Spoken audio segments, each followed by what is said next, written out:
चलिए, आज की क्लास में आप सभी का स्वागत है। आज हम देखेंगे महर्षि रमन जी का जीवन परिचय। महर्षि रमन जो हैं वो 20वीं सदी के महान ऋषि और आध्यात्मिक संत थे। ठीक है,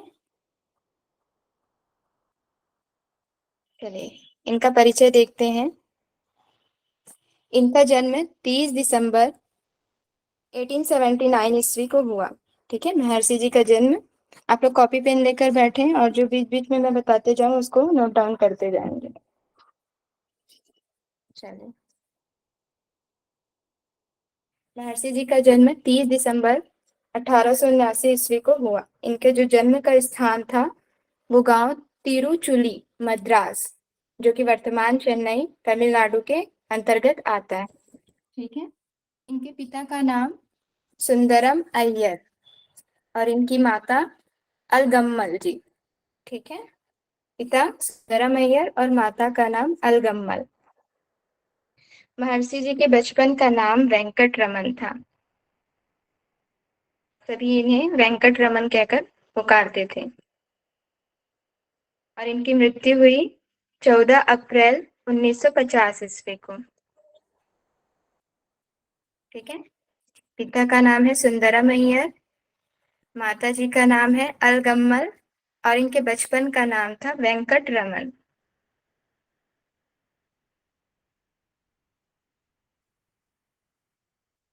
महर्षि जी का जन्म महाशिवरात्रि के पर्व पर हुआ था। ठीक है, 30 दिसंबर 1879।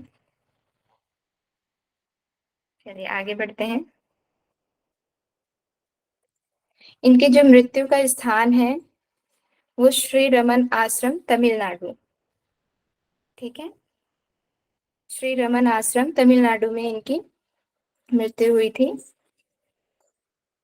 महर्षि रमन अद्वैत वेदांत के समर्थक थे। अद्वैत वेदांत, द्वैत का अर्थ होता है दो, अर्थात जो ईश्वर को अलग मानते हैं और आत्मा को अलग मानते हैं। ठीक है, और जो दोनों को एक मानता है उसे अद्वैत कहा जाता है। महर्षि रमन अद्वैत वेदांत के समर्थक थे। महर्षि रमन कहते थे कि परमानंद की प्राप्ति अहम को मिटाने तथा अंतः साधना से होती है। ठीक है, परमानंद की प्राप्ति किससे होती है? तो अहंकार को मिटाने से और अंतः साधना अर्थात सेल्फ रियलाइजेशन, आत्म साक्षात्कार करने से परमानंद की प्राप्ति होती है।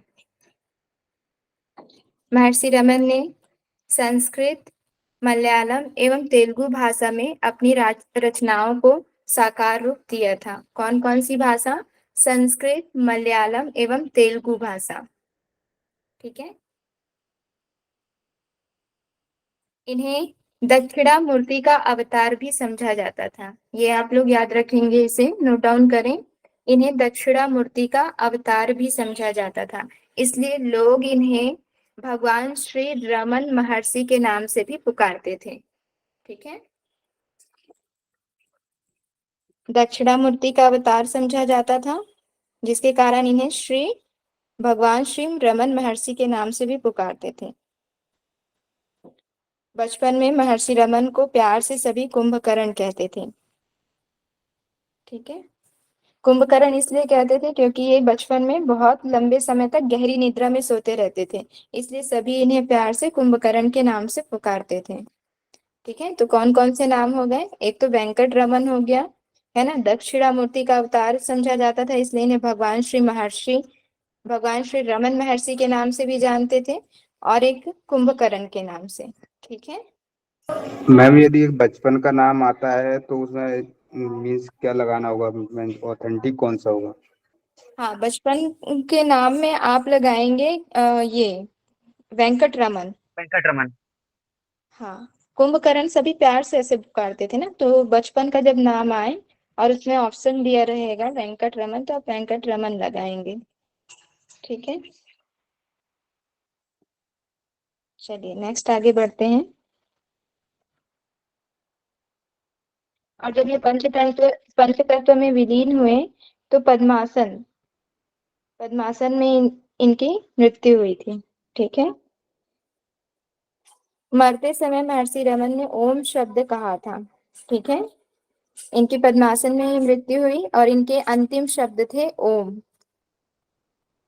महर्षि रमन को अद्वैत ज्ञान का साकार रूप माना जाता है। किसका साकार रूप माना जाता है? अद्वैत ज्ञान का।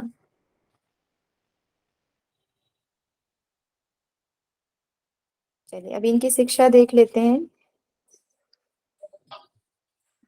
महर्षि रमन जी की प्रारंभिक शिक्षा तिरुचुली और डिंडीगुल में हुई थी। कहाँ? तिरुचुली और डिंडीगुल में, जो कि तमिलनाडु में है।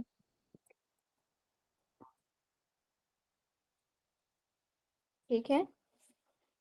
जब वे 12 वर्ष के थे तब इनके पिता की 42 वर्ष की उम्र में मृत्यु हो गई थी। फिर ये अपने चाचा जी के साथ, सुब्बा अय्यर के साथ, तमिलनाडु राज्य के मदुरई शहर में चले गए थे। उन्होंने वहां इंग्लिश मीडियम स्कूल में एडमिशन लिया, टुक एडमिशन इन इंग्लिश मीडियम। ठीक है। और स्कूल का नाम था स्कॉट मिडिल स्कूल। ठीक है। उन्होंने प्रारंभिक शिक्षा तिरुचुली और डिंडीगुल में प्राप्त की और फिर उसके बाद के आगे की शिक्षा जो थी, जब वे 12 वर्ष के थे तब उन्होंने स्कॉट मिडिल स्कूल में एडमिशन लिया। उसके बाद उन्होंने अमेरिकन मिशन हाई स्कूल में भी एडमिशन लिया और उन्होंने वहां पर शिक्षा प्राप्त किया। ठीक है। हाँ जी, क्या बोल रहे हैं?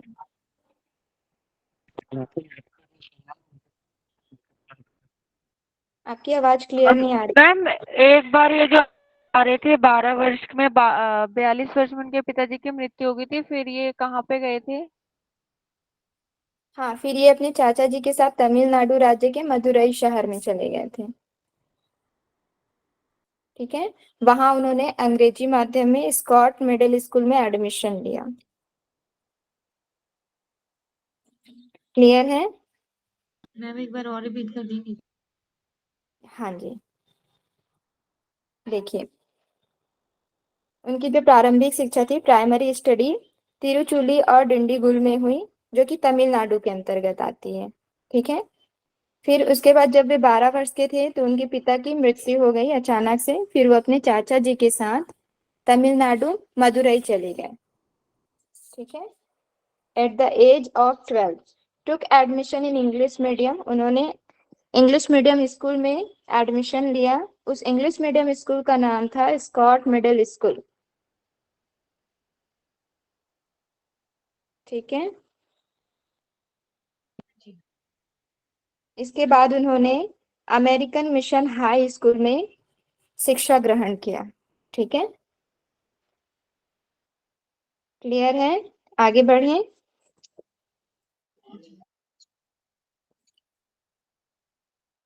चलिए, वैराग्य एवं साधना देख लेते हैं इनकी।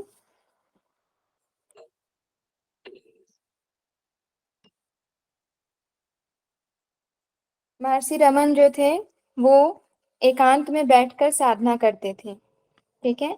ध्यान के निरंतर अभ्यास से महर्षि रमन कम समय में ही अपने वास्तविक स्वरूप को जान चुके थे। वे एकांत में बैठकर ध्यान साधना करते थे और जब उन्होंने ध्यान का निरंतर अभ्यास करने लगे तब वे अपने वास्तविक स्वरूप को जानने लगे। ठीक है। जब वे ध्यान का निरंतर अभ्यास करने लगे और अपने आप को जानने लगे, उसी दौरान वे प्रसिद्ध तमिल लेखक सेक्कीजर की पुस्तक पेरिया पूर्णम में 63 महापुरुषों का जीवन का वर्णन मिलता है, उनके बारे में उन्होंने जाना। ठीक है। कौन से लेखक का नाम था? सेक्कीजर। और उनकी प्रसिद्ध पुस्तक थी पेरिया पूर्णम। पेरिया पूर्णम अर्थात महान पुराण या महाकाव्य। उसका महर्षि जी ने अध्ययन किया और उसमें जो 63 महापुरुषों का वर्णन था, है ना, उनके बारे में बताया गया था, उनके जीवन के बारे में, उनके बारे में उन्होंने जाना। ठीक है। उसे पढ़ने से ही रमन के हृदय में ईश्वर के प्रति प्रेम एवं वैराग्य की भावना का उदय हुआ। ठीक है। किसे पढ़ने से? कौन सी बुक पढ़ने से उनके मन में ईश्वर के प्रति प्रेम और वैराग्य की भावना जागी? एरिया पेरिया एरिया पूनम। जो कि हाँ, और उनके लेखक का नाम क्या था? लेखक सेक्की जन। बहुत बढ़िया। चलिए, क्लियर है, आगे बढ़ते हैं। इसके बाद महर्षि रमन मीनाक्षी मंदिर मदुरई में भी ये नटराज भगवान, ठीक है, नटराज अर्थात शिव जी की प्रतिमा को घंटों तक देखते रहते थे। ठीक है, क्या हुआ जब वे साधना करने लगे, है ना, निरंतर ध्यान करने लगे, तो उनको स्वयं के बारे में अनुभूति होने लगी, वो स्वयं को जानने लगे। उसके बाद उन्होंने वहाँ जो है प्रसिद्ध लेखक थे से तमिल लेखक सेक्कीझर, उनके पुस्तक को पढ़ा, पेरिया पूर्णम जिसका नाम था। ठीक है, उसमें बहुत सारे महापुरुषों की, लगभग 63 महापुरुषों की जो है जीवन के बारे में बताया गया था, उनका वर्णन मिलता है। उनको जाना, और जब उनको जाना, उनको समझने लगे, तो उनके हृदय में ईश्वर के प्रति क्या हुआ, प्रेम भाव जाग गया, और वहीं से उनकी वैराग्य की जो भावना है वो जाग गई, है ना। और साधना वो तो पहले से ही कर रहे थे। उसके बाद फिर वे कहाँ, मीनाक्षी मंदिर गए जो कि मदुरई में है। वहां वे शिव की प्रतिमा को घंटों देखते रहते थे। ठीक है, और मन ही मन प्रार्थना करते थे कि हे भगवान, मुझे भी वही आशीर्वाद प्रदान करिए जो आपने अन्य सभी संतों को पूर्व में प्रदान किया था। ठीक है, इसके बाद वे पाताल लिंगम गुफा में चले गए, और वहां भी उन्होंने तप किया। ठीक है, पाताल लिंगम गुफा में, पाताल लिंगम गुफा जो कि चींटियों और छिपकलियों तथा अन्य कीड़ों से भरी हुई थी। ठीक है, वहां वे कठोर साधना करने के लिए गए, कठोर तप करने के लिए गए। कौन सी गुफा में, आप लोग नाम बताइए। पाताल लिंगम। बहुत बढ़िया। उसके बाद सन 1896 के मध्य में 17 वर्ष की उम्र में रमन को साधना से अनुभूतियां होने लगी। पहले भी अनुभूति होने लगी, उसके बाद भी जब वो कंटिन्यू साधना करने लगे, कठोर तप करने लगे, तब उनको विशेष अनुभूति होने लगी। ठीक है, विशेष अनुभूति होने लगी। फिर उन्होंने जाना क्या, कि जो मेरे शरीर की है, जो शरीर की मेरी मृत्यु हो चुकी है, लेकिन फिर भी मैं जीवित हूँ। ठीक है, 17 वर्ष की उम्र में उन्होंने साधना के दौरान बहुत सारी अनुभूतियां हुई, और वे स्वयं को जानने लगे, और उन्होंने स्वयं से कहा कि मेरे शरीर की मृत्यु हो चुकी है, लेकिन फिर भी मैं जीवित हूँ। ठीक है, और इस स्वयं के अनुभव के बाद रमन ने एक पद्धति को समझा, जिसे आत्मनिरीक्षण विधि का नाम दिया गया। ठीक है, वो स्वयं को जाने, स्वयं को महसूस किए कि मैं कौन हूँ, मैं क्या हूँ। उसके बाद उन्होंने स्वयं से कहा कि मेरे शरीर की तो मृत्यु हो चुकी है, लेकिन फिर भी मैं जीवित हूँ। ये अनुभव वाले विषय हैं। ठीक है, उन्होंने ये अनुभव किया। उसके बाद उन्होंने एक पद्धति दिया, उस पद्धति का नाम है आत्मनिरीक्षण विधि। ठीक है, क्या नाम है इस पद्धति का? आत्मनिरीक्षण विधि। आत्मनिरीक्षण। हाँ, उसके बाद वे और भी साधना करने लगे। ठीक है, इस पद्धति में व्यक्ति जो है, मैम इसे स्वाध्याय कह सकते हैं ना, स्वाध्याय। हाँ, स्वाध्याय कह सकते हैं, लेकिन जो उनका जो नाम दिया गया है वो अपने हिसाब से समझ के तो बोल सकते हैं, लेकिन इसे आत्मनिरीक्षण ही कहेंगे, है ना। ठीक है, अगर एग्जाम में आता है तो आप आत्मनिरीक्षण मेथड ही लगाएंगे। ओके, क्लियर है। सेल्फ इंक्वायरी भी बोलते हैं इंग्लिश में। हाँ जी, चलिए, ठीक है। मैम ये मीनाक्षी मंदिर में नटराज भगवान की प्रतिमा को घंटों तक देखते रहते हैं या शिव भगवान की? जो नटराज की मूर्ति होती है ना, उसी को वो देखते हैं। हाँ, मेरा भी अच्छा सेम ठीक क्वेश्चन था, है। क्योंकि एक बार आपने शिव जी का भी नाम लिया था कि उनको हाँ, दिखते रहते हैं। हाँ, तो नटराज जो है वो शिव जी का ही तो रूप है ना, मतलब उन्हीं की ही मूर्ति है, मतलब क्या बोलते हैं, नृत्य करते हुए। नृत्य करते हुए। हाँ जी, ठीक है, ठीक है। आत्मनिरीक्षण विधि जो होती है, वो निरंतर व्यक्ति जो है स्वयं पर निरंतर ध्यान केंद्रित करता है। ठीक है, इस विधि में क्या होता है कि व्यक्ति इसमें निरंतर स्वयं पर ध्यान केंद्रित करता है और स्वयं को जानने का प्रयास करता है। ठीक है, आरंभ में इस क्रिया में प्रयास करना पड़ता है, लेकिन भीतर जब हम गहरी साधना में जाते हैं तो फिर धीरे धीरे चेतना जो है वो जागृत होता है और वो अहंकार जो है वो स्वयं समाप्त होने लगता है। आत्मनिरीक्षण मेथड ये है, इसमें लोगों को सिखाया जाता है कि स्वयं पर ध्यान केंद्रित कैसे करना है। ठीक है, स्वयं को कैसे जानना है। क्लियर है, आगे बढ़े। चलिए, इसी में क्या होता है, जब वे धीरे धीरे क्या बोलते हैं इसका निरंतर अभ्यास करते हैं, कौन, महर्षि रमन। ठीक है, फिर इनकी जो मेथड है वो धीरे धीरे बहुत प्रचलित होती जाती है और बहुत सारे लोगों तक पहुंचती है। ठीक है, दूर दूर तक इसके जो है चर्चे होने लगते हैं और इस मेथड को सीखने के लिए महर्षि जी के पास आने लगते हैं बहुत सारे लोग। ठीक है, इस साधना को।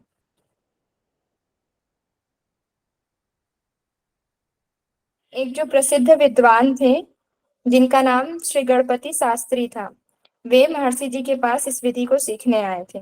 ठीक है, नाम लिख लेंगे आप लोग, नोट डाउन कर लें। गणपति शास्त्री जी, जो कि बहुत बड़े विद्वान थे, वेदों के, शास्त्रों के, तंत्र विद्या भी इनको आती थी, योग के अच्छे जानकार थे। कौन, श्री गणपति शास्त्री जी, जो कि महर्षि रमन जी के पास सीखने के लिए आए थे। क्या सीखने आए थे, आत्मनिरीक्षण की विधि। ठीक है, आत्मनिरीक्षण में क्या होता है, स्वयं पर ध्यान केंद्रित करना होता है और स्वयं को निरंतर जानने का इसमें हम प्रयास करते हैं। आरंभ में थोड़ा सा समय लगता है, स्टार्टिंग का जो समय होता है उसमें थोड़ा सा टाइम लगता है। फिर जैसे जैसे हम साधना करते जाते हैं वैसे वैसे हम अपने चेतना को जागृत करते हैं और जो हमारा अहंकार है वो अपने आप ही नष्ट होने लगता है। ठीक है, और एक विदेशी अधिकारी आए थे सन 1911 में, जिनका नाम था फ्रैंक हम्फ्रिज। ठीक है, फ्रैंक हम्फ्रिज, वो भी महर्षि जी के पास इस मेथड को सीखने के लिए आए थे सन 1911 में। ये आप लोग नोट डाउन कर लें। मैम नाम क्या था, फ्रैंक हम्फ्रिज, हाँ, फ्रैंक हम्फ्रिज। मैम एक बार स्पेल कर देंगे। हाँ जी, फ्रैंक हम्फ्रिज।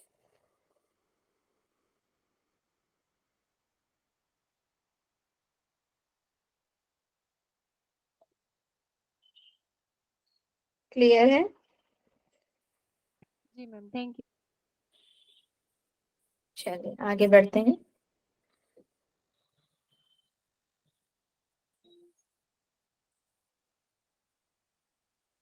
चलिए महर्षि रमन जी की प्रमुख रचनाएं देख लेते हैं। Who am I, self inquiry, Upadesha Saar, 5 hymns to Arunachala, 40 verses on reality. ठीक है, कौन कौन से हैं उनकी प्रमुख रचनाएं, who am I, self inquiry, Upadesha Saar, 5 hymns to Arunachala, 40 verses on reality. ये आप लोग नोट कर लेंगे। महर्षि रमन जी ने श्री रमन आश्रम की स्थापना की थी 19 मई 1922 को। ठीक है, डेट आप लोग लिखें। श्री रमन आश्रम की स्थापना कब हुई, 19 मई 1922 को। इसी टाइम पर इनकी माता का जो है वो स्वर्गवास हो गया था और देहांत के बाद ही इन्होंने इस आश्रम की स्थापना की और उसी आश्रम में रहने लग गए।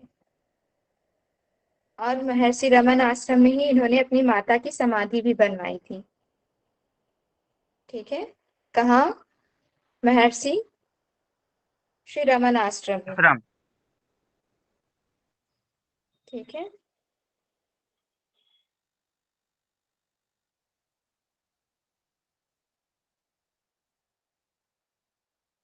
उसके बाद यूरोप के प्रसिद्ध आध्यात्मिक लेखक थे पॉल ब्रंटन।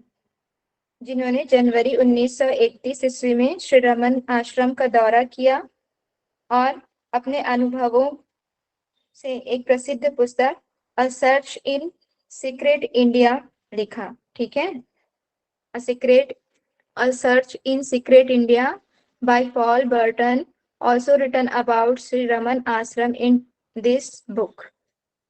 ठीक है, यूरोप के प्रसिद्ध आध्यात्मिक लेखक आए थे पॉल ब्रंटन, जिन्होंने अपने मैम पुस्तक, हाँ, इनकी माता जी का स्वर्गवास कब हुआ था? 19 मई 1922 में,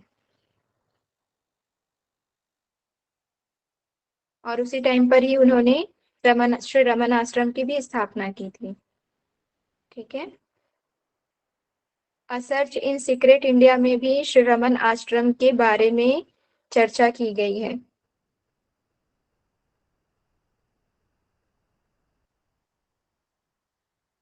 अ सर्च इन सीक्रेट इंडिया के जो लेखक हैं वो पॉल ब्रंटन हैं, जो कि एक यूरोप के प्रसिद्ध आध्यात्मिक लेखक थे।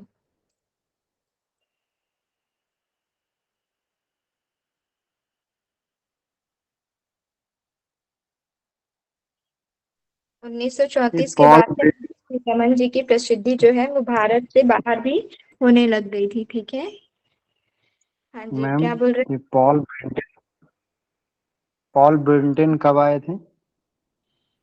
पॉल ब्रंटन आए थे 1931 में। ओके। पॉल ब्रंटन 1931 में भारत आए थे। थैंक जी, इनकी महासमाधि जो है 14 अप्रैल 1950 ईस्वी में हुई थी। ठीक है, महासमाधि 14 अप्रैल 1950 में।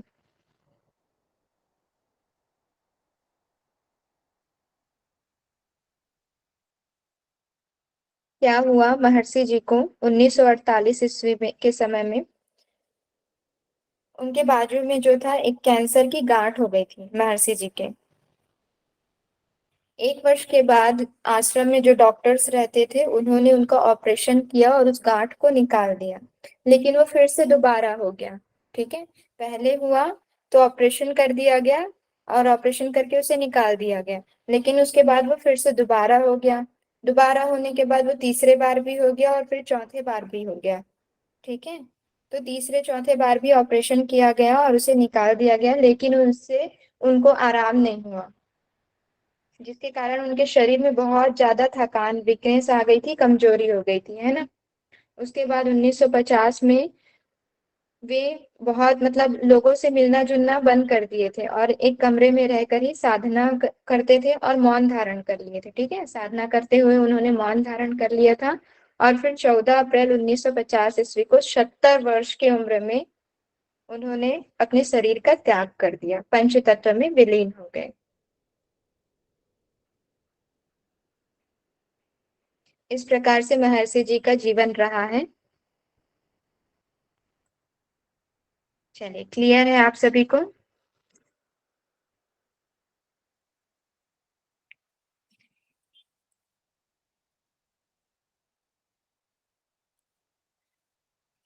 Thank you so much. Ma'am चलिए, इनका योग के अंदर कुछ मतलब योगदान नहीं रहा ऐसा? हाँ, योग के अंतर्गत योगदान रहा, तभी तो उन्होंने साधना के माध्यम से अपने आप को जाना, साधना करते नहीं थे। मतलब बस मतलब मैम इतना ही था कि उन्होंने जो है वो आत्मनिरीक्षण किया बस, मतलब हाँ, साधना के द्वारा। आत्मनिरीक्षण और भी उन्होंने क्या बोलते हैं, योग साधना जानते थे, वो करते भी थे, लेकिन जो इनका फेमस था वो आत्मनिरीक्षण मेथड ही था। ठीक है, सेल्फ रियलाइजेशन।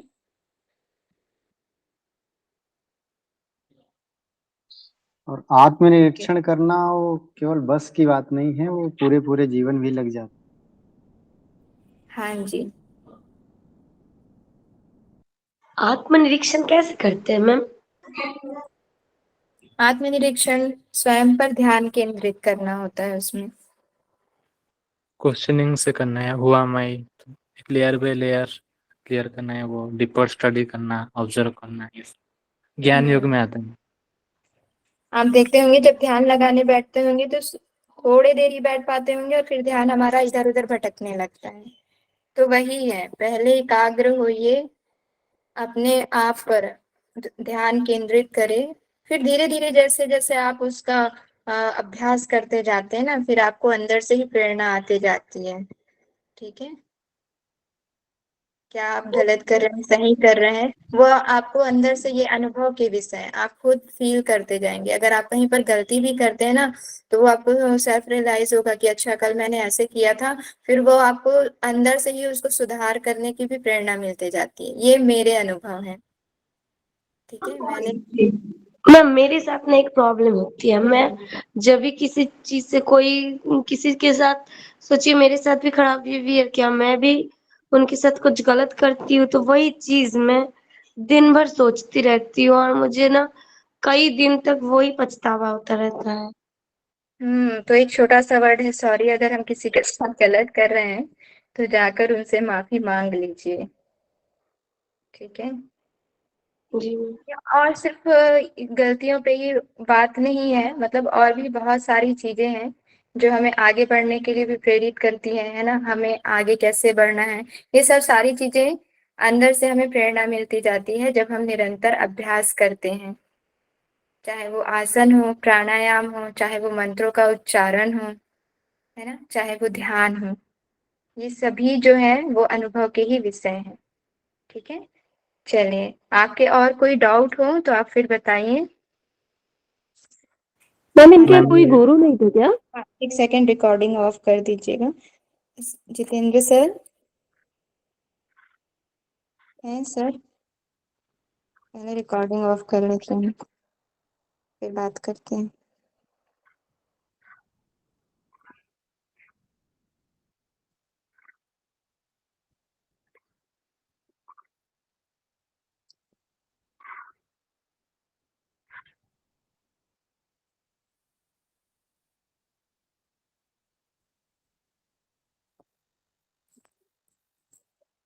जितेंद्र सर मेरी आवाज आ रही है? मैम सर नहीं है। एमडी वाई है टीम से, और कौन है?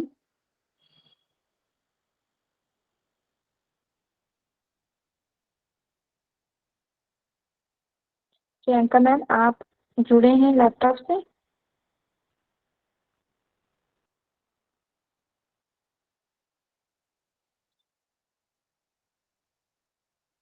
हेलो। हेलो। नहीं मैम, मैं फोन से ही जुड़ी हुई हूँ। कोई नहीं, चलिए, आपके कोई डाउट हो तो बताइए। तो मैम तो इससे रिकॉर्डिंग ऑफ हो जाएगी क्या? और फोन से तो शायद ही ऑप्शन आएगा। हाँ फोन मैम, से कुछ ऐसा ऑप्शन नहीं आ रहा है। हाँ, फोन से नहीं होगा, लैपटॉप से ही होगा। सबको लेफ्ट होना पड़ेगा फिर। हाँ,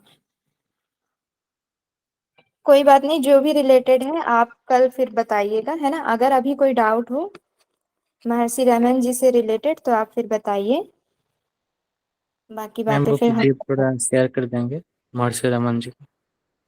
हाँ, मैं अभी शेयर कर दूंगी हेमंत जी, ठीक है।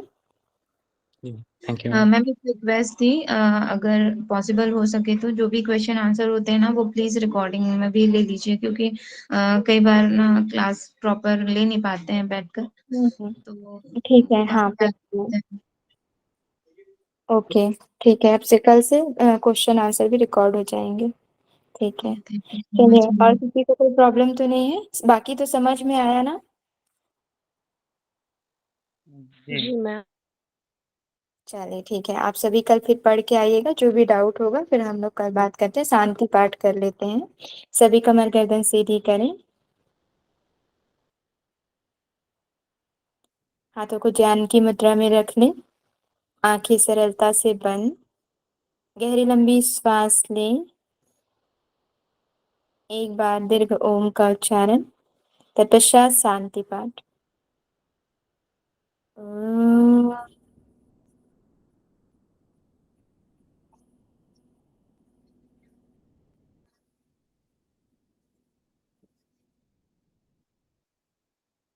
सर्वे भवन्तु सुखिनः, सर्वे सन्तु निरामयाः, सर्वे भद्राणि पश्यन्तु मा कश्चित् दुःखभाग् भवेत्।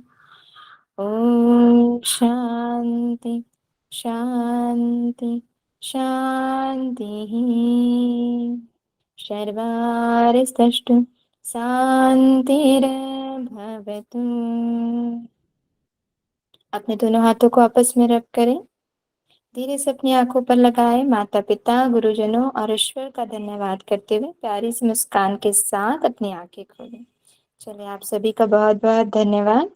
आपकी संध्या शुभ हो। हरिओम। कल मिलते हैं।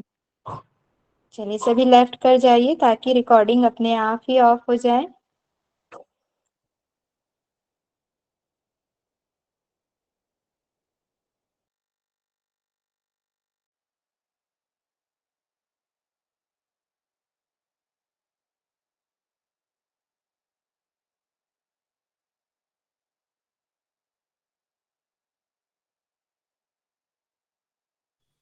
पूनम मैम, आप भी लेफ्ट हो जाइए, रिकॉर्डिंग ऑफ हो जाएगी।